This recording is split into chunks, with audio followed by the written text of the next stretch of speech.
G'day guys, what's going on? Welcome to another episode of What Happens Here, Las Vegas' newest sports and entertainment show where me, your host Marcus, that's me, sits down with some amazing entertainers and stars from the mixed martial arts, the boxing world, and the entertainment industry. Today we are very happy to be featuring one of Las Vegas' icons. Now, if you guys come to Las Vegas, you're guaranteed to hear about this band all the time. Let me just give you a little bit of background on this. I don't know, like, when you're growing up in Arizona, you don't kind of sit there in the backyard and think to yourself, you know what, one day I'm going to win Las Vegas Entertainer of the Year 7 years in a row. But then all of a sudden you do. Ladies and gentlemen, I would like to welcome to the stage one of Las Vegas's last song and dance men. Would you put your hands together and welcome to the show, the entertainment, the loving, the very handsome Mr. Zowie Bowie. Please, everybody, sit down. Sit down. I think that's all we've been doing for the last month is sitting our ass down. Well, that's it. Well, that was going to be one of my first questions. First of all, how are you, brother? Well, I'll be honest with you because I would never lie to my friend Marcus. I'm doing great because this is probably, and I feel almost guilty saying this, I'm so selfish, but this has been such an unbelievably long overdue break for me personally because I've been doing what I do, which is performing this high energy show 3 hours a night, 3 to 4 nights a week for the last 25 years straight without 1 week off, not one. And so going from doing that for 25 years straight without ever pulling the train into the station, so to speak, to sitting on my ass for a month is wonderful. But I think I can probably speak for a lot of other people. I'm over it. It's time to go back to work. And as you make a living trying to make people happy, and the drug that you get from the reaction from an audience goes away, you start going through withdrawals. And I'm kind of in that stage now where I'm desperately needing that energy of trying to make people happy again. And that's really what it all is for me. And so otherwise I'm doing great, getting to spend time with the family. I have a beautiful little 2-year-old daughter. My wife and her son are just having a blast. And it's like every day is summer vacation. But, we just have to kind of at times turn off the TV to see some of the horrific things that are going on to our family and friends and people that are out there going through some real tough times. And I just pray to God this goes away. Yeah, well, I mean, everyone's stuck in at this and we're all going through this at the same time. I mean, how do you think this is going to affect the entertainment industry here in Las Vegas? I mean, obviously it's put it to a halt right now, but when this is all over, what do you think is going to happen to this city? I think that this is a time where Las Vegas is going to become more important than ever because this city was developed and built and created as an escape for those people around the world who want to have a place where they can go and be and do anything they want. And I think that we've gone through so much stress and anxiety in the past month and a half or so that people are going to want to blow off some steam. And so when the coast is clear, whatever that means or whenever that means, I think that you're going to have a Vegas renaissance of sorts. And so I think it's going to take a little longer than most places because particularly with entertainers, because our whole life has been nothing but trying to bring people together in the masses.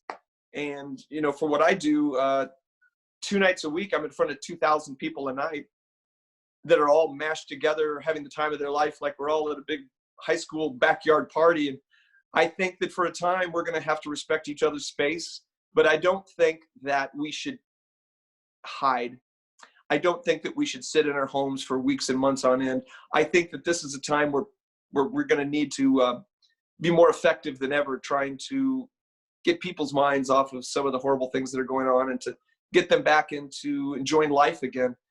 But we're going to have to be careful for a while and, take in mind other people's space. And that even though we may not be affected or sick ourselves, we may be carrying something that could make somebody else sick.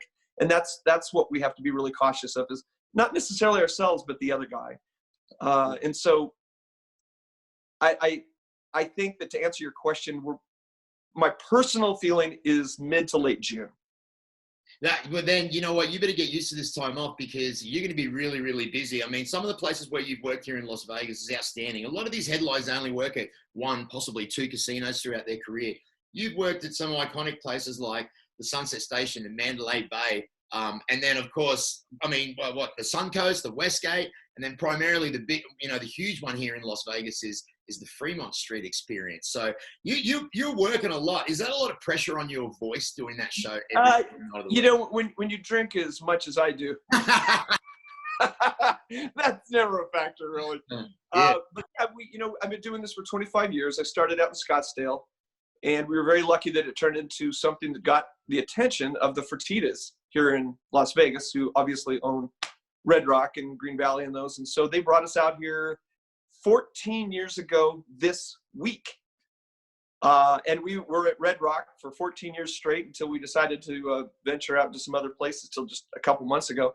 But, between that and Caesar's Palace and Bally's and what was Monte Carlo and Mandalay Bay and Fremont, of course, and some of these hotels have been kind enough to take me in, we've had a chance to really kind of explore and get a sense of the different properties here in town. And, to call ourselves Vegas entertainers is something that I dreamed of my whole life.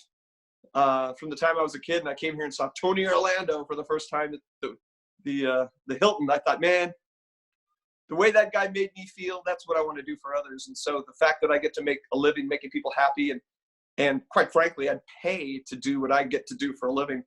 And so these properties you mentioned have been so kind to have me come in and do what we do. And, we're kind of almost like a motivational seminar with a musical soundtrack is the way I like to think about it, because it isn't about us, Marcus. It's about the people who come to see us. And so for whatever it is we do on stage, make them feel good, I want to do that for a living, as long as I can. That's why you've been so successful here. I remember first seeing those billboards when you first started working here, and I started seeing these Zowie Bowie billboards, and everyone's like, I'm like, who's Zowie Bowie? Who's Zowie Bowie? And people would be like, well, it's David Bowie's son. It's David Bowie's son. Where did that name come from? Now, was that just a Vegas thing, or prior to Chris Phillips, when did you start the Zowie Bowie side? Well, I can first and foremost say that when we got here 14 years ago and people were asking, who the hell is Zowie Bowie? I can pretty much attest to the fact that 14 years later, people are still saying, who the hell is Zowie Bowie? And I'm okay with that. I'm okay with that. People always say it's a locals thing. Yeah. I got the name 25 years ago when I was a heavy metal drummer in Tempe, Arizona, with long hair down to my ass, going nowhere. I wanted to be a singer. I always wanted to be Frank Sinatra and Sammy Davis Jr. and David Lee Roth and these flamboyant characters who just seemed to have the time of their life on stage. And I thought, man, if you can make a living doing that, that's what I want to get into. And so I had these friends back in Tempe who were an early 80s novelty band that did David Bowie and Duran Duran and that type of thing, the music of the time. Yeah. And they said, our singer got sick. Would you fill in, Chris? We know you've always wanted to be a singer. So I was scared to death. I was in my late 20s. I had never sang. I never held a microphone. And I thought, oh my God, I want to do this, but I'm scared to death. I'm going to hide behind a character. I'm going to pretend that I'm David Bowie's kid, Zowie Bowie. That way, if I completely fall on my ass, I'm David Bowie's kid. Who cares? So long story short, I did the show, had the time of my life, cut the hair, sold the drums, and started my own band called Zowie Bowie, which was not necessarily a person as much as a frame of mind, and that we could all be Zowie Bowie, so to speak. And kind of, like I said, when you come to Vegas, you can do and be whoever you want. And that's what my intention was at the time, is to kind of hide behind this character so I could go and be and do these things I might be a little intimidated to do as Chris Phillips. Well, listen, look, guys, if you haven't seen it, I've probably seen Chris's show, at least 5 or 6 times. My parents have seen it. Most of my family members come and check it out whenever we come to Vegas. Let me tell you what it is. It's basically a high energy night of fun, entertainment, joy, laughter, jokes, great songs from all different eras. And Chris does a really, really good job at singing them. And there's a lot of dancing, and there's a lot of high kick. That your iconic high kick, the David Lee Roth high kick. I think it was better than him. Do you do that at every single show? It's funny, the stupid little novelty gimmick things you do in the beginning that somehow last, then become somehow associated with you. And, our dear friend, John Katz, who writes for the Las Vegas Journal, dear friend and the #1 entertainment writer in town, he, for some reason, gets such a kick out of this kick that I just can't get rid of it now. And it's become kind of synonymous with my character. And so at my age, you know, trying to get that damn leg up in the air anymore is almost as hard as getting out of bed after a show. But, you know, hey, whatever it takes, you know, everybody's got a gimmick. And, you know, like I said, one of my idols was the first rock concert I ever went to, which was David Lee Roth. Yeah. Van Halen in 1980 when he came barreling out of the gate and Jack Daniels in one hand and doing those karate kicks and getting the chicks. I thought, shit, that's gonna keep me from going to college and having a real life. Yeah. So what now? What's happening now while you're in quarantine? Are you doing any live streams? Are you doing any charity work? What's going on in this present time in the life of Chris Phillips, aka Zowie Bowie?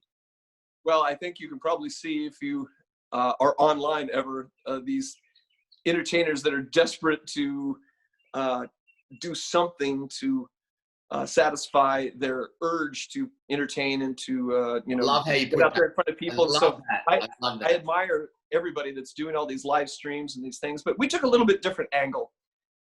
And so what we thought we would do is create a hashtag and a little effort, so to speak, to get not just entertainers, but families together and get them away from the TV. And we started something called hashtag Music Videos for Vegas. And what it essentially means is to, instead of doing a live stream, recreate, sing, lip sync, whatever you want to do, something with your family, get dressed up in costumes and film a music video to your favorite song. And then what we've done and what we encourage other people to do is to take this video, put it on YouTube or whatever, and have a link in your post to an organization or a group of people that are in need right now here in Las Vegas. And for us, it was a seniors group that, you know, that's kind of a group that, you know, is getting hit really hard. And so there's an organization called Foundation Assisting Seniors. And it's a group that goes out and helps seniors and veterans over 50. In other words, people my age. And, you know, make sure they're okay and to make sure they're getting the medical equipment they need and such. And so if you watch these homemade music videos that we have now been making with me and my family and my daughter, the intent is to entertain people, to do something that's fun and creative with the family, but most importantly, to try to, you know, if we can, raise a little money for these people who obviously need it very badly.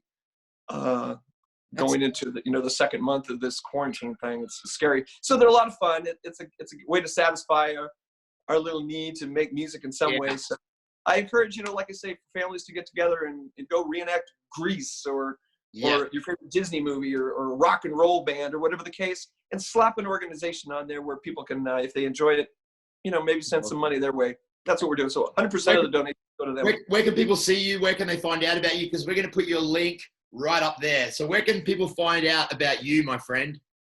Well, prior to the quarantine, it was either jail or rehab. See, that's the shit I could say back before I had a kid. Now it's okay. You know, I'm on Facebook, of course. Zowie Bowie.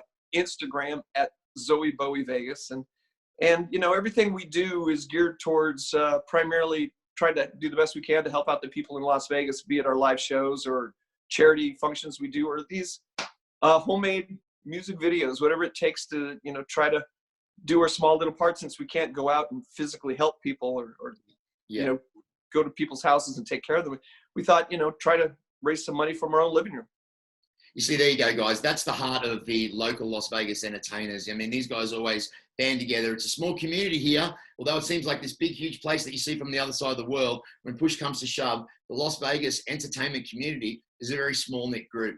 Guys, when you come to Las Vegas, it's one of those shows that you've got to see. He's an iconic Vegas song and dance man that has been doing it for the last 16 years. I'm very proud to call him a good mate of mine. Not only is he a decent human being, but his show is second to none. Make sure you come and check it out. Chris Phillips, Zowie Bowie. Not only is it so good to see you, my friend, I wish I could give you a hug. It was great talking to you again, brother. Well, let me tell you something. I couldn't be more happy and proud for you and all that you're doing. And I love your new show. This is what a great idea. And it's something you're natural at, because I don't think I could think of another person in this town who understands that it's all about the people in the audience more than you. And for you to be giving yourself in this way at this point, good for you. And I can't wait to see you back on stage doing your thing and making the ladies scream and I'm actually naked from the waist down right now. You can't tell, but I'm actually naked. Ladies and gentlemen, Zowie Bowie, Chris Phillips, thanks for coming on the show, brother. Thanks, Marcus. Continued success, and I love you, bro. I love you too, bro. Take care.